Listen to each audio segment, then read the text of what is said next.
अस्सलामुअलैकुम वरहमतुल्लाहि वबरकातुहू। मैं हूं अब्दुल करीम मलिक और आप देख रहे हैं खबरें दीन की रोशनी में। पढ़ते हैं हम आज की पहली खबर की तरफ।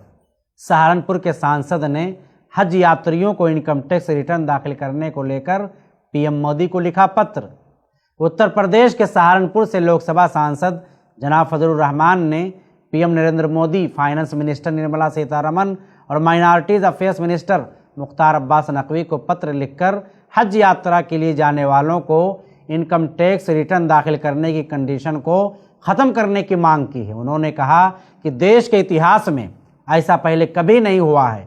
सांसद फजलुर रहमान ने कहा कि साल 2019 और 20 के फाइनेंस बजट में भारत सरकार के फाइनेंस मिनिस्टर ने संसद में बजट पेश करते वक्त ये प्रावधान किया था कि हज यात्रा पर जाने के लिए हज यात्रियों को इनकम टैक्स रिटर्न दाखिल करना ज़रूरी होगा।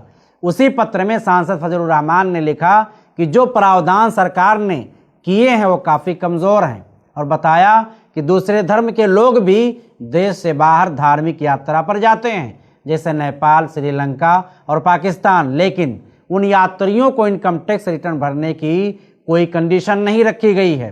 सरकार का सिर्फ हज यात्रा के लिए ITR दाखिल करवाने का फैसला धार्मिक भेदभाव पैदा करने जैसा होगा, इसलिए इस प्रावधान को वापस लिए जाने की मांग की। आपको बता दें कि हज दीन इस्लाम का एक अहम रुकन है जो हर साहिब इस्तिताअत पर ज़िंदगी में एक बार फ़र्ज़ है। हमारे नबी मोहम्मद सल्लल्लाहु अलैहि वसल्लम ने फरमाया कि जिस किसी ने भी अल्लाह की रज़ा के लिए हज किया, ना कोई फहश बात की और ना कोई गुनाह किया, तो उस दिन की तरह वापस होगा जैसे उसकी माँ ने उसे जना था। इसका मतलब हज करने से इंसान के सारे गुनाह माफ़ हो जाते हैं। यहाँ एक और अहम बात, अगर आपने किसी का हक मारा है या ज़मीन कब्ज़ा की है तो ऐसे गुनाह एक हज क्या 10 हज करने से भी माफ़ नहीं होंगे, तब तक जब तक आप उस शख्स का हक उसे वापस नहीं करोगे। हमें चाहिए कि हम हर तरह के गुनाह से बचते रहें और अल्लाह के बताए रास्ते पर चलते रहें। मोहतरम नाज़रीन, करंट इशूज़ पर दीनी कमेंट्स मौजूदा हालात के बिल्कुल मुवाफिक है, इसलिए आप हमारे साथ ऐसे ही जुड़े रहें और हमारा साथ देते रहें। अब बढ़ते हैं अगली खबर की तरफ। सोशल मीडिया पर एक शादी का एडवर्टाइजमेंट हुआ खूब वायरल। एक शख्स को पत्नी के रूप में एक ऐसी लड़की की तलाश है जो सोशल मीडिया की आदी या एडिक्टेड ना हो, इसलिए उस शख्स ने ऐसी दुल्हन के लिए अखबार में प्रचार दिया था जो सोशल मीडिया में खूब वायरल हो रही है। आपको बता दें कि सोशल मीडिया में इससे पहले भी कई शादियों के एडवर्टाइजमेंट पर काफ़ी बातें हुई हैं, पर यह ऐड अपने अनोखी मांग की वजह से चर्चा में है। इस ऐड को वेस्ट बंगाल के 37 साला एक वकील ने अपने होने वाली दुल्हन की तलाश में अपनी उम्र, बिजनेस, एड्रेस लिखने के बाद सोशल मीडिया के आदी ना होने की शर्त के साथ एक अखबार में दी थी। आज के दौर में अक्सर नौजवान लड़के हों या लड़कियां सोशल मीडिया का इस्तेमाल करते हैं और बहुत सारे नौजवान इसके एडिक्ट हो जाते हैं। इस दौर में ऐसी डिमांड होने की वजह से ही ये एडवर्टाइजमेंट सोशल मीडिया में काफ़ी वायरल हुई। लोग इसे देखकर हैरान हैं। इसी एडवर्टाइजमेंट की एक तस्वीर को एक IAS ऑफिसर ने भी ट्वीट करते हुए लिखा कि रिश्ते की क्राइटेरिया भी अब बदल रही है। सोशल मीडिया में इस ऐड के सामने आने के बाद लोग सोशल मीडिया से जुड़े अपने अपने तजर्बात शेयर कर रहे हैं। याद रहे, सोशल मीडिया के फ़ायदे और नुकसान दोनों हैं। सोशल मीडिया का सही इस्तेमाल फ़ायदा है और गलत इस्तेमाल या उसका नशा तारी कर लेना काफ़ी ज़्यादा नुकसानदेह।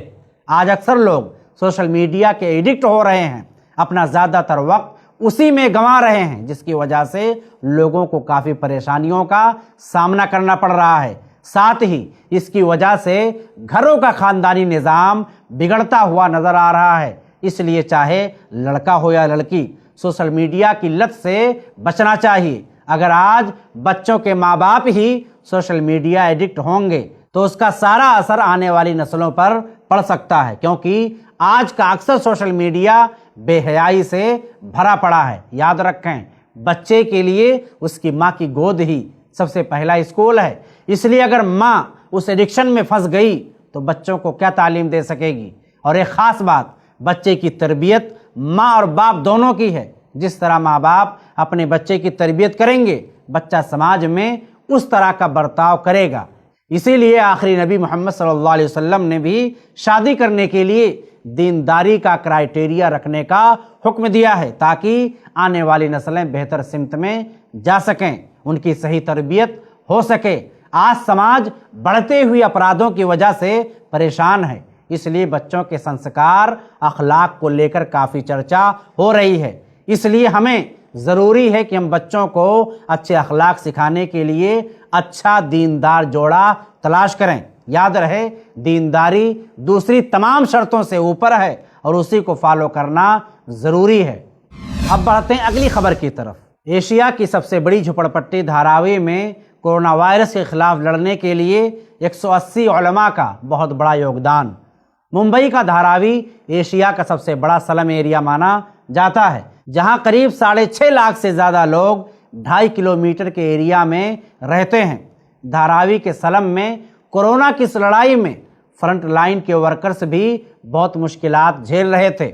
वहां मसाजिद के करीब 180 उलमा एक एनजीओ के मदद से घर घर जाकर कोरोना वायरस के खतरे के बारे में लोगों को आगाह करने का काम करते रहे और साथ ही साथ लोगों को एक दूसरे की मदद करने का पैगाम भी दिया। लोगों को लॉकडाउन के रूल्स फॉलो करने और प्रशासन की मदद करने के लिए आगाह करने का काम अंजाम देते आ रहे हैं। इन उलमा की स्ट्रेटजी काम कर गई। यही वजह है कि आज धारावी में कोरोना वायरस के करीब 170 केसेस ही बचे हैं। इन उलमा की तारीफ करते हुए बीएमसी के जी नॉर्थ वार्ड के असिस्टेंट कमिश्नर किरण दिघावकर ने इस बात को तस्लीम किया कि इन उलमा ने कोरोना की इस जंग में बहुत बेहतरीन रोल निभाया है और बताया कि इससे पहले भी स्वच्छ भारत अभियान में इन्होंने इसी तरह मदद की थी। उन्होंने मजीद कहा कि धारावी जैसे स्लम में सोशल डिस्टेंसिंग करना बहुत मुश्किल होता है, पर लोगों को कोरोना के खिलाफ बचाव के मुतालिक जागरूकता ही हमें इस महामारी से बचने का एक अहम रास्ता मिला। आम मुसलमान और उलमा कोरोना वायरस से लोगों को बचाने के लिए लॉकडाउन में अक्सर मेहनत करते हुए नजर आए, लेकिन फिर भी हमारे देश में फेक न्यूज़ के बहाने मुसलमानों के खिलाफ कोरोना वायरस को लेकर गलत प्रोपेगेंडा फैलाया गया।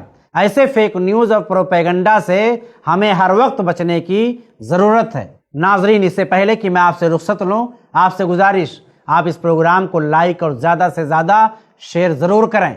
हमारे चैनल को अगर अब तक सब्सक्राइब नहीं किया है तो अभी कर लें। अब्दुल करीम मलिक को दें इजाज़त। रखें अपना ख्याल, खुश रहें, खुशियाँ फैलाएँ। अस्सलामु अलैकुम वरहमतुल्लाहि वबरकातुहू। ऐसे ही और वीडियोस बनाने में हमारी मदद करें।